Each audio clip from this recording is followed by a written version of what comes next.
Na kocha mkuu wa timu ya Singida Black Stars Mohebu Kanu. Mimi ni Teddy Tino, hii ni Mpenja TV. Nataka tuzungumzie kuhusiana na timu yake ya Singida, lakini kubwa zaidi tutajikita kwenye misingi yake ya kazi. Tujue leo hii anazingatia nini zaidi. Kocha, habari? Salama, mzima? Mzima, uko vizuri? Nashukuru Mungu, naendelea vizuri. Sawa, mimi natamani kujua kwanza misingi yako ya kazi, sheria zako kwa vijana wako, kwa wachezaji wako. Ya kazi yetu kama ni kazi kama ilivyo kazi nyingine, na ili kazi iweze kufanikiwa lazima kuwe na misingi ambayo mmeiweka, na mkiishi kwa misingi hiyo itawasaidia nyewe kufikia malengo yenu. Kwa hiyo moja ya kitu ambacho tumekiweka kwenye timu yetu ambacho nimekituongea na wachezaji, cha kwanza ni discipline. Discipline inapokuwepo 100%, kila mtu akamheshimu mwenzie, akaangalia, huwezi kuangalia umetoka klabu gani na rekodi gani na mataji mangapi, medali ngapi nimevaa. Unapokuja hapa tunaitafuta medali ya Singida ambavyo tumepata huko nyuma tunasahau kule. Kwa hiyo nidhamu hali ya juu ikiwepo. Cha pili, ile determination, tabia ya mchezaji mmoja mmoja kujituma, kuhakikisha kwamba kuwa na matamanio ya kufanikiwa na kuisogeza timu kutoka ilipo na kuipeleka mbele. Hicho ni kitu ambacho tunakizingatia. Lakini upendo, mshikamano, kwamba ili tufanikiwe lazima tupendane. Tunapokaa tuna mchanganyiko wa wachezaji wengi kwa Ivory Coast, Nigeria, Senegal, Gambia, kuna watu kutoka Kenya, Uganda. Kwa hiyo kwa accommodate watu wote kwa kwenye grupu moja, lazima wakapendane, tuongee lugha moja. No matter unajua kuongea Kifaransa, unaongea Kindengeleko, Kiswahili na nini, lakini kwenye mazungumzo unapokuwa kambini wote wimbo ni mmoja, ni Singida Black Stars. Kwa hiyo tunajitahidi kuwatengeneza wachezaji katika mazingira hayo na kuhakikisha kwamba wote wanakuwa kitu kimoja na wanafanya kazi moja kuhakikisha kwamba malengo ya management ambayo tumekabidhiwa yanafanikiwa. Kwa hiyo tunashukuru kwamba hayo yote, misingi hayo yote ambayo tumeiweka wachezaji wanaifuata na mambo mengi yanaenda vizuri, ukizingatia kwamba target ambayo tumepewa na management haiwezi kukamilika kama yote hayapo. Kwa hiyo namshukuru Mwenyezi Mungu, tunasikilizana, tunaelewana na tunaheshimiana, na end of the day unaona kabisa sofa tuko kwenye nafasi nzuri, kwenye track ya tunatembea kwenye reli yetu, tukimaanisha kwamba target ambayo tumejiwekea tuende nao vizuri. Hapa katikati mliumba pia ikaonekana ni kama vile sababu ya kuwatoa wachezaji wenu, key players wote mkawatoa. Mlijiamini nini? Kwa sababu mmefika dirisha dogo, wachezaji wengi ambao walikuwa wanaonekana ndio kioo kwa Singida Black Stars, nyinyi mkawatoa, mkawasogeza na mkayumba kidogo. At least sasa hivi sasa mmeanza kurudi kwenye reli. Ya maisha ni lazima upitie changamoto. Hata maisha ya kawaida tu, ukiacha timu kama timu. Kwenye maisha kuna wakati unapanda, kuna wakati unashuka. Hizo upside down katika maisha ni vitu vya kawaida. Even hata ofisini kwetu, hata wewe kazini kwako, hata mwili wa binadamu, leo uko hapo unanihoji uko vizuri, sauti yako inaisikia vizuri, vocal inaisikia. Lakini kuna siku nyingine utaamka una mafua kidogo, mwili hauko sawa. Kwa hivyo ni hata kwenye hizo kazi. Kwa hiyo timu ilikuwa inaenda vizuri, lakini plan tukaona kabisa kwamba tukifanya kitu fulani kitatusaidia kufikia malengo. Kumbe tuliofanya hicho kitu kimetuharibia badala ya kutujenga. Kwa hiyo ni moja ya changamoto ambayo tumezipokea na tumejifanyia evaluation sisi wenyewe, tumejikagua, tukaona wapi tumekosea, tukarekebisha. So far tunaenda vizuri, lakini hauwezi ukajifunza kama kuna baadhi hujakosea. Kwa hiyo lazima ukosee, ukishakosea umeona umekosea, ni kujitathmini kwa haraka na kuangalia nimeteleza wapi, nikaanguka, unainama, unakunguta vumbi, unasonga mbele na safari. Kwa hiyo yaliyopita yamepita, hautaki kuyakumbuka sana, japokuwa ni vizuri ukakumbuka mambo ya nyuma ya kusaidia kuijenga kesho yako iliyo bora. Lakini so far tuko vizuri na tunaendelea vizuri na yale malengo ambayo tumepewa na management. Wewe ni kocha na wakati mwingine unapaswa kusoma pia psychology za wachezaji wako. Bila shaka nikurudisha nyuma kidogo, katika mchezo dhidi ya Young Africans, baada ya Metacha Mnata kufanya makosa na kuruhusu goli, ulichukua uamuzi wa pale kumtoa.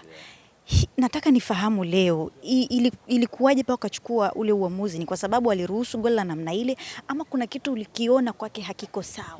Ya, ni kweli na psychological hata kwa kwetu si kama technical, wachezaji wetu wote wanajua hiyo philosophy yetu kwamba sababu kwanza haina dakika. Ndio maana unaona kabisa hata referee anaonyesha dakika 2 za nyongeza, unaona kuna mchezaji anaingia. Kwa hiyo vile kama unaweza ukafanya substitute dakika ya 92 au dakika 93, the same unaweza kufanya substitute hata dakika ya 4 ya 5 mechi inapoanza, kutokana na philosophy ya game style, system of play. Tunapokuwa kwenye eneo kwenye uwanja wa mazoezi, kuna mpango kazi ambao tunauandaa kama timu kwenda kiwanjani kwenda kucheza. Kwa hiyo unapoona kabisa kwamba mpinzani wako amekuja na amekuja kwa staili nyingine, lazima ubadilike kwa haraka. Kwa hiyo moja ya kitu ambacho tumekubaliana sisi kama timu, tumetazama Yanga inavyocheza, uzuri wao uko sehemu gani, ubaya wao uko sehemu gani. Kwa hiyo tulikubaliana kwamba tujitahidi kadri tuwezavyo kuhakikisha kwamba tukitembea katika njia hii ambayo tumefanyia mazoezi ndani ya dakika 30 Yanga hawezi kutufunga goli. Na kama tutakuwa tumeenda nao mpaka dakika 30 bila kutufunga goli, tutawapa hao pressure zaidi. Kwa hiyo tunapowapa pressure zaidi kwa kwamba kwa nini hapati goli, tutatumia nafasi hiyo sisi kwenda kuataki na kupata goli.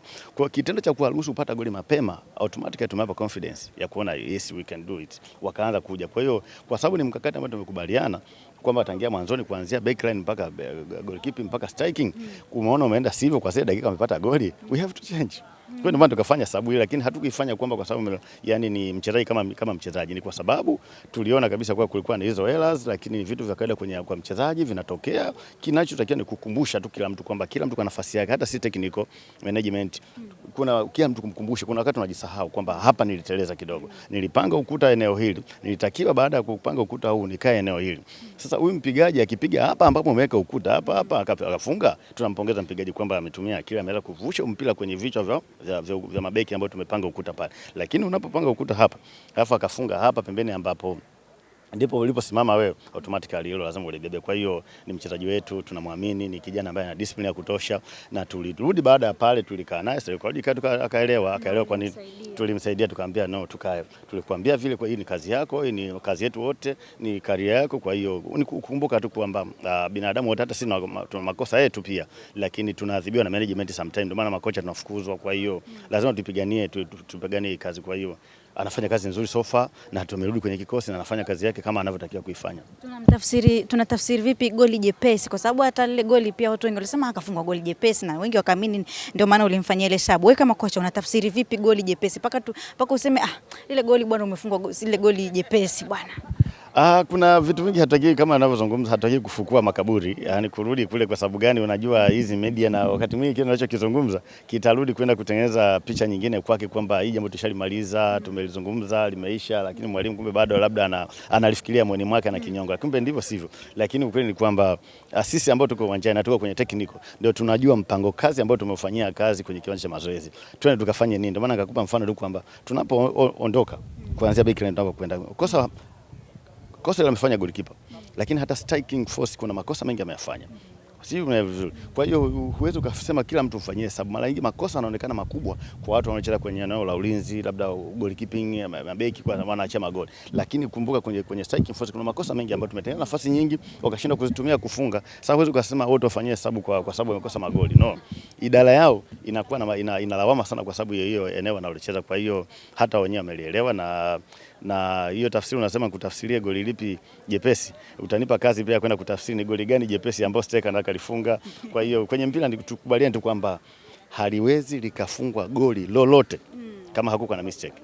Lazima kuna kosa limefanyika ndio goli likapatikana. Kama ni penalty, kuna mtu alishinda kutimiza majukumu yake akamgusa mtu akashika mpira ndio goli likapatikana. Kwa lazima kuwe kuna mistakes imefanyika, magoli yakafungwa. Kwa hiyo tumesahau na tumefuta ile mechi. Akili yetu sasa hivi tumefocus kwenye mechi inayokuja dhidi ya JKT, ambao ni mechi tukiamini tukipata matokeo tutakuwa tumejipa nafasi nzuri ya kuenjoy kwenye nafasi ya 4 ambao ndio target ya timu tuliyokabidhiwa na management kwa msimu.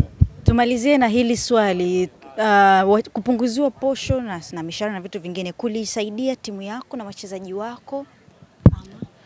Ya, kwa kweli ningekuwa labda kwa sababu ni kocha mzawa, lakini angekuwa ni kocha wa kigeni labda angepata sifa kubwa sana, kwa sababu ilikuwa ni kazi kubwa kukabidhiwa timu katika mazingira hayo, mazingira ambayo technical bench wote wameondolewa. Katika maisha haya omba kitu chochote, lakini sio mtu kwenda kugusa uhai wako, yani maisha yako, mshahara wako ambao ndio kila kitu chako kwenye maisha. Kwa hiyo unapoona kabisa unapewa timu katika mazingira psychologically, makocha waliokuwepo walikuwa na wachezaji wao, walikuwa wametengeneza timu, watengeneza philosophy, kuna wachezaji wanacheza wameondoka. Bado kidonda kikatoa pilipili, mtu akaenda kugusa mshahara, wakaenda kugusa travel allowance, ikaenda kuondolewa bonus. Huyo mtu ana namna gani unapewa within 4 days alafu unaenda kwenye mechi ya ligi? Lakini nilipokea mzigo mzito na nikakaa na wachezaji, nikajizungumza nao mmoja mmoja na kwenda kwenye mechi ya kwanza tukashinda, tukaenda mechi ya pili kashinda, tukaendelea mpaka psychological wachezaji wamekaa vizuri. Kwa hiyo kwangu mimi nasema ilikuwa ni mtihani mkubwa, lakini namshukuru Mwenyezi Mungu kwamba alinipa uwezo wa kukaa na wachezaji. Bahati nzuri wakana kuja kwenye technical, nilitoka kwenye management. Na kama natoka kwenye management ofisini, najua mazingira ya wachezaji, mchezaji nimemsajili, nilishiriki kwenye usajili wa wachezaji karibu wote. Kwa najua huyu alikuja mpaka tunamapproach, tulifanya scouting ya kutosha, tulimuona na faida hii, yuko hivi, ndio maana tukamleta. Kwa hiyo haikuwa kazi kwangu, ilikuwa ni kuita mchezaji mmoja mmoja kama tulivyokaa mapema kudiscuss mikataba. Kwa hata hilo kwamba ile itakwisha. Management wanachokihitaji si ku punishment wachezaji, wanahitaji matokeo. Sasa ili kurudisha yale yote tutafute matokeo. Mungu amesaidia, tumepata matokeo. Kwa hiyo kuna baadhi ya mambo mengi yamerudi kwenye hali ya kawaida kama ilivyokuwa mwanzoni. Hatutangazi tu kwamba hiki kimerudi, hiki kimerudi. Posho na vitu vingine sasa hivi na vitu vingine vimesha. Ya bahati nzuri kwa sababu mmoja kati ya chombo kinachofuatiliwa ni chombo chako. Unapozungumza leo kwamba mishahara imerudi, tutawapa tabu huko mtaani kwenye familia zao, labda vibomu vikawa vingi. Sasa hii tusiwape pressure huko. Ache baki hivyo kwamba, lakini internal vitu vingi tuvibadilika na wachezaji wanapata vitu vingi, na ndio maana wametulia, akili wameconcentrate na mechi, wanajitahidi kufanya kazi zao kwa sababu mambo mengi tumesha sort na yataendelea kuwa vizuri zaidi kwa sababu kila mtu management kama alivyozungumza kwamba haikuwa kwa punishment. Kwa hiyo kila wanapofanya vizuri tunaona kabisa kwamba yes, so kila mtu amejua kazi yake, ameshtuka kwamba hapa nilikuwa nakosea, natakiwa mfanye vipi. Ile determination uwanjani ya mtu mmoja mmoja, kwa sababu kufungwa, hakuna timu isiyofungwa. Hata Manchester, Arsenal na vilabu vikubwa duniani vinafungwa. Unafungwaje?